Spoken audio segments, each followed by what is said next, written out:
नमस्कार दोस्तों, श्री गणेशाय नमः। आज हम गणेश जी के प्रबंधन की बात कर रहे हैं। भगवान गणेश की जो आकृति है उसकी बात कर रहे हैं। भगवान गणेश की जो आकृति है हमें क्या सीख देती है उसकी बात कर रहे हैं। कहते हैं कि गणेश जी का जो जीवन प्रबंधन है वो किस प्रकार का है वो समझ लेना बहुत आवश्यक है। अगर व्यक्ति अपने जीवन में इन बातों को उतार लेता है तो उसके जीवन में एक बहुत बड़ा बदलाव आ जाता है। आप सबसे पहले देखें, गणेश जी के शरीर पर कान सबसे बड़े नजर आते हैं। तो शास्त्रों में कहा गया है कि भद्रम कर्णेभिः शृणुयाम देवा भद्रम पश्येमा बृजयत्रा स्त्रैः रंगैः स्तुष्ट्वा।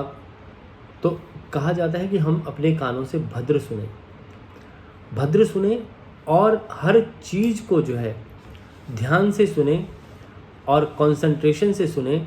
अगर आप कोई भी चीज़ आंख बंद करके अगर सुनते हैं, ध्यान लगाकर सुनते हैं, तो आपका ध्यान जब केंद्रित हो जाता है तो वो आपके जीवन में लाभकारी रहता है। तो ये आपको समझ लेना अति आवश्यक है कि बड़े कान जो है इंडिकेट करते हैं आपके जीवन में ध्यान से सुनना। दूसरी बात, गणेश जी का जो बड़ा सर है, क्योंकि माथा बड़ा है, क्योंकि भगवान शिव ने जो है गणेश जी के ऊपर जो है हाथी के बच्चे का मस्तिष्क लगा दिया है, जिस कारण से उनका माथा बड़ा हो गया है। कि अपनी सोच को हमेशा बड़ी रखें, बड़ा सोचें, बड़ा थिंक करें, और जितना आप अपनी वाणी का, मन का विस्तार करेंगे उतना ही जीवन अच्छा रहेगा। क्योंकि आपकी अगर सोच बड़ी होगी तो आप बड़े बड़े कार्य करते जाएंगे। अगर सोच संकुचित रहेगी तो आप जीवन में कभी भी तरक्की नहीं कर पाएंगे। अगर जीवन में आनंद और तरक्की चाहते हैं तो आप अपनी सोच को, जिस प्रकार से गणेश जी का माथा बड़ा है, उसी प्रकार से अपनी सोच को बड़ी करें और अच्छा सोचें, सोचें, सुविचार सोचें, अच्छे विचार लाएं, कभी भी किसी की निंदा ना करें। दूसरा, गणेश जी की जो आँखें हैं वो थोड़ी छोटी हैं। आपने देखा होगा कि स्मॉल आइज़ हैं। स्मॉल आइज़ होने के कारण छोटी छोटी चीज़ों को भी नज़रअंदाज ना करें, फोकस होकर के कार्य करें। अगर कोई भी चीज़ आप देख रहे हैं तो उसको गौर के देखें और फोकस होकर के देखें, तो आपका जो भी जीवन चक्र है उसके अंदर आपके कार्य सभी बनना प्रारंभ हो जाएंगे। क्योंकि आपका फोकस, मेडिटेशन जब होता है जब आप किसी भी चीज़ को एकदम एक मुद्रा में, त्राटक मुद्रा में देखते हैं, एक साथ देखते हैं और अपने मन को विचलित नहीं होने देते और स्ट्रेस फ्री होकर के ध्यान केंद्रित कर लेते हैं। तो जिस प्रकार से गणेश जी की आंखें छोटी हैं, वो हमें यही सिखाती हैं कि हमें अपने जीवन के अंदर अपने ध्यान को केंद्रित करना है और एक तक देख करके, एक साथ समझ करके, और अपने मन को बिल्कुल भी इधर उधर नहीं होने देना, भटकने नहीं देना। मन पर काबू जरूर रखें। दूसरा, गणेश जी का जो मुख है वो थोड़ा छोटा है, और जो छोटा मुख होने के कारण कम बोलना। कहते हैं कि जीवन में जो व्यक्ति कम बोलता है उसकी एनर्जी काफ़ी बूस्ट रहती है। जितना स्वर, मध्यम स्वर में बात करेंगे उतनी ही एनर्जी आपकी अच्छी रहेगी। कई लोग आप देखें चिल्ला चिल्ला कर बात करते हैं और उनका ब्रेन हेमरेज हो जाता है। कारण क्या है? क्योंकि ब्रेन हेमरेज जब ही होता है जब आपकी ब्रेन की नसें कमज़ोर हो जाती हैं। आप अगर चीखना, चिल्लाना शुरू करेंगे तो आपका जो ब्रेन है उसकी नसें कमज़ोर हो जाएंगी। तो इसलिए शांति से, जितना आदमी ज्ञानी हो जाता है, जिसके पास ज्ञान की वृद्धि हो जाती है, उसके अंदर सॉफ्टनेस आ जाती है। कई लोग अपनी बात मनवाने के लिए आप देखें कि ज़ोर ज़ोर से बोलना शुरू कर देते हैं और ये जताना शुरू कर देते हैं कि हम ही राइट हैं। जो सच्चा और अच्छा और नेक इंसान होगा वो हमेशा सॉफ्टनेस से और शांति से अपने जीवन में बात करेगा। तो गणेश जी हमें यही सिखाते हैं कि हमें कम बोलना है और अच्छा बोलना है। उसके पश्चात आप देखें, गणेश जी पर हम लड्डू अर्पित करते हैं। बूंदी का लड्डू हम जो है गणेश जी के ऊपर चढ़ाते हैं। बूंदी का लड्डू हमें क्या सिखाता है कि जिस प्रकार से एक एक बूंदी जो है लड्डू के साथ चिपकी हुई है, उसी प्रकार से हमें अपने परिवार को कुटुंब को हमेशा सदा जोड़ के रखना है, विस्तार करना है, क्योंकि फैमिलीज जो होती थी, कुटुंब में कई भी झगड़े हो जाएं परंतु अलग नहीं होना चाहिए, क्योंकि जिस प्रकार से मोदक एक साथ चिपका होता है उसका एक भी अन्न का टुकड़ा जो है अलग नहीं होता, उसी प्रकार से ये शिक्षा हमें गणेश जी देते हैं कि मोदक की तरह हमें एक साथ जो है रहना है और अपने ध्यान को जो है केंद्रित करना है। मोदक के पश्चात हम बात कर लेते हैं कमल की।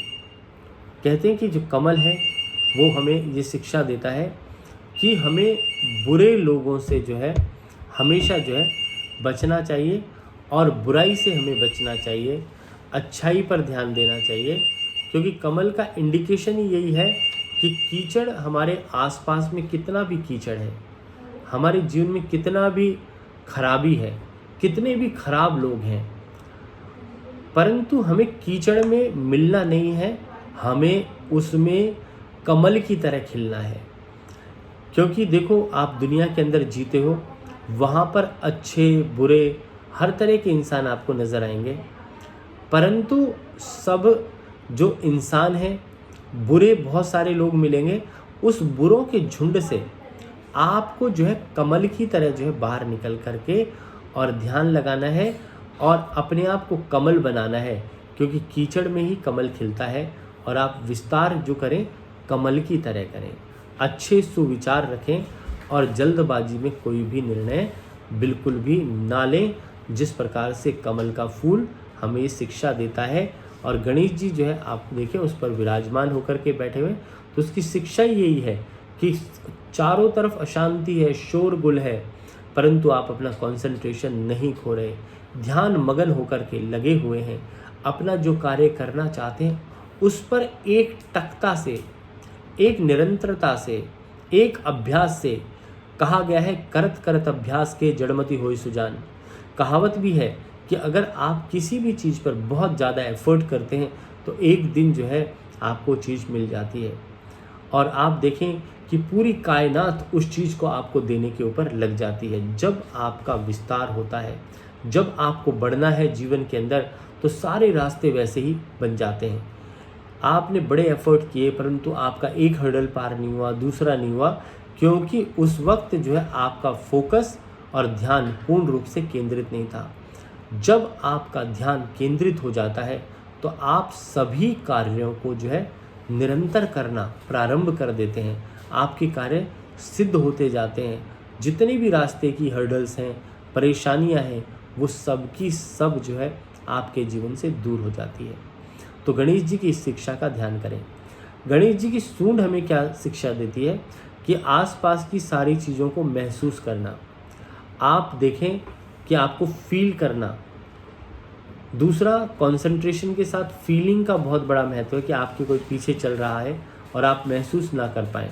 तो ये भी एक जो है बड़ी ख़राब बात है कि आपको मालूम ही नहीं चल रहा कि आपके आसपास में क्या हो रहा है। तो आप उस चीज़ के ऊपर भी अवश्य ध्यान दें, क्योंकि आप अपने कार्य में लीन जरूर हैं, परंतु आसपास की गति के बारे में भी आपको जान लेना अवश्य चाहिए। क्योंकि कई चीज़ लोग आपके साथ षड्यंत्र करने वाले हैं या कुछ करना चाहते हैं। तो कहते हैं कि जीवन के अंदर जो टारगेटिव होते हैं उनको टारगेट की तरफ ध्यान देना चाहिए। षड्यंत्र वाले लोग तो कहते हैं कि जिस प्रकार से आपने अपने शरीर के ऊपर एक सरसों के तेल का लेपन किया हुआ है, तो कितना भी लोग पकड़ें, आपको खींचने की कोशिश करें, उनका हाथ फिसल जाएगा। उसी प्रकार से आप जो है अपने टारगेट के ऊपर बिल्कुल लगे रहें और अपनी चीज़ों को महसूस करें और अच्छा करने की कोशिश करें। भगवान गणेश जी के आपने देखे होंगे पैर बहुत ही छोटे हैं। छोटे पैर का इंडिकेशन होता है कि आप सदा धैर्य बना करके रखें, अपना धैर्य खोएं नहीं, जल्दबाजी से कोई निर्णय ना लें। कहते हैं कि जब आपके अंदर धैर्य रहेगा तो आप जीवन में आगे बढ़ते जाएंगे। कहावत भी है, धृति क्षमा दमो अस्तेयम सोच्चम इंद्रिय निग्रह धीर विद्या सत्यम क्रोधो इति धर्म लक्षणा। धैर्य धर्म का एक लक्षण भी है। तो आपको जो है धर्म के मार्ग पर चलना चाहिए, आस्था के ऊपर चलना चाहिए। आपने देखा होगा श्रीमद् भागवत गीता में एक दृष्टांत आता है कि धुंधुकारी और गोकर्ण का आपने दृष्टांत देखा होगा कि धुंधुकारी जो है अपनी स्त्रियों के चक्कर में जो है मार दिया जाता है और उसकी हत्या कर करके उसको दबा दिया जाता है और वो एक राक्षस बन जाता है।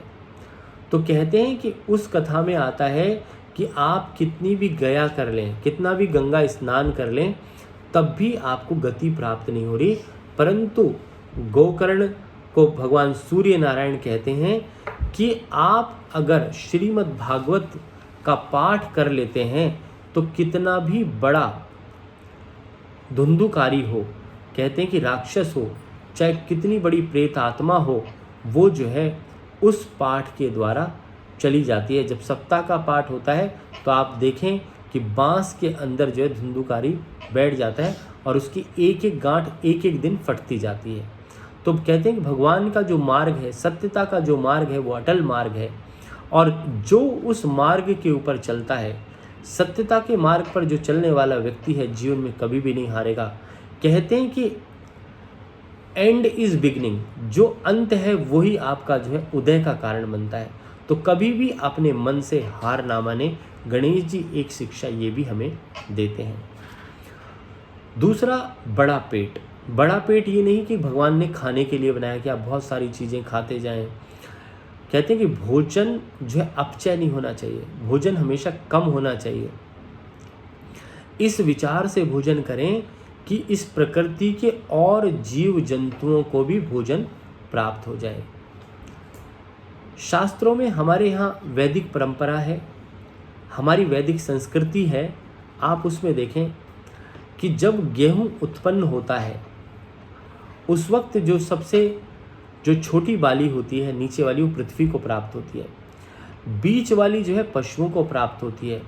उसके ऊपर वाली जो बाली होती है वो हम लोग खाते हैं और उसमें से जो गिर जाती है वो चिड़िया पक्षी खा लेते हैं। तो भगवान ने अन्न बनाया है पर वो सभी के लिए अन्न है। आप देखें हमारे यहाँ जो पहली रोटी बनती है वो गऊ की बनती है और वो गाय को अवश्य देनी चाहिए, और आखिरी रोटी जो है कुत्ते की बनती है, क्योंकि जो रोटी बच जाती है उसको डॉग्स को डालना चाहिए। तो क्या है कि अन्न को भी व्यर्थ ना करें। और बड़े पेट की बात हम यही कह रहे थे कि सारी बातों को पचा करके रखें। परिवार में किसी भी प्रकार का कलह कलेश है, बाहर के लोगों से डिस्कस ना करें, क्योंकि बाहर अगर आपके परिवार की कोई भी बात चली गई तो आपका जीवन नरक हो जाएगा। आज नहीं तो कल, कल नहीं तो परसों लोग आपके ऊपर टॉन्ट मारना शुरू कर देंगे। दूसरा, भगवान गणेश जी सिखाते हैं, उनका एक दांत जो है टूटा हुआ है, उसके बोलते हैं अपूर्णता का प्रतीक है। अगर हम माने कि किसी भी व्यक्ति विशेष को, अगर हम सोच विचार करें, किसी भी व्यक्ति विशेष को, हर व्यक्ति कहता है कि मैं पूर्ण हूँ, पर पूर्णता किसी के अंदर नहीं होती, अपूर्णता होती है। अपूर्णता का कारण क्या है कि सारे शास्त्र, वेद, पुराण, सब कोई पूरी चीज़ें नहीं पढ़ सकता। हर चीज़ में कोई भी मास्टर नहीं हो सकता, हर चीज़ में कोई भी ज्ञानी नहीं हो सकता, परंतु ज्ञान क्या है, अनंत है। अब एक छोटा सा दृष्टांत बताता हूँ कि बड़े बड़े साइंटिस्ट जो है तार को आर पार नहीं कर पा रहे थे, परंतु एक छोटा सा बच्चा आया और उसने चूहिया का बच्चा पकड़ा और उसकी पूंछ पे उस तार को बांध दिया और वो जिग जैग करके दूसरी साइड से निकल गया। परंतु क्या है कि दिमाग की बात है कि कभी कभी किसी छोटे व्यक्ति का दिमाग भी आपसे अच्छा हो सकता है। तो इसलिए कभी भी घमंड ना करें और कभी भी अपने आप को पूर्ण ना मानें, क्योंकि पूर्ण सिर्फ ब्रह्म हो सकता है, आप और हम नहीं हो सकते। इसलिए हमेशा जो है नई चीज़ें सीखें, नया कार्य करें, जिससे कि जीवन में आप हमेशा लर्निंग मोर अर्निंग, आपकी ज़िंदगी में जो लर्निंग होगी वो आपके जीवन को बढ़ाएगी। अंकुश आपने देखा होगा गणेश जी के पास है, बुरे विचारों पर सदा काबू रखें। जो भी बुरा विचार आ रहा है उस पर अंकुश लगा दें, मन की सोच को बदल दें, और जब अगर आपकी सोच बदल गई तो आपका जीवन बदल जाएगा। कहते हैं कि संगति का बड़ा असर पड़ता है। जैसी आपकी संगति होगी, आप सत्संग में जाएंगे तो सत्संगी हो जाएंगे। अगर आप शराबी के साथ बैठेंगे तो शराब पीना सीख जाएंगे। जुआरी के साथ बैठेंगे तो जुआ खेलना सीख जाएंगे। आप चोर के साथ बैठेंगे तो चोरी करना सीख जाएंगे। तो जैसे आचार विचार और संस्कार के साथ आप जुड़ेंगे तो वैसा ही आपका मन बदलता जाएगा, क्योंकि ये जीवन जो है नश्वर है, पंच तत्वों से बना हुआ है। आपके शरीर का एक एक कण जो है वो जो है बदबूदार है। क्यों? क्योंकि शरीर के अंदर जो है मल और विष्ठा है। आप शरीर को देखें कि हाड़ और मांस का शरीर है, उसके ऊपर जो है आपके ऊपर स्किन चिपका दी है भगवान ने, आपके शरीर को चिपका दिया है। परंतु क्या है कि आपको अपने शरीर के ऊपर, अपने वर्ण के ऊपर भी कभी घमंड नहीं करना चाहिए, किसी को बुरा और नीचा नहीं दिखाना चाहिए। यही गणेश जी की शिक्षा हमें प्राप्त होती है। बोलो गणेश जी महाराज की जय। नमस्कार दोस्तों।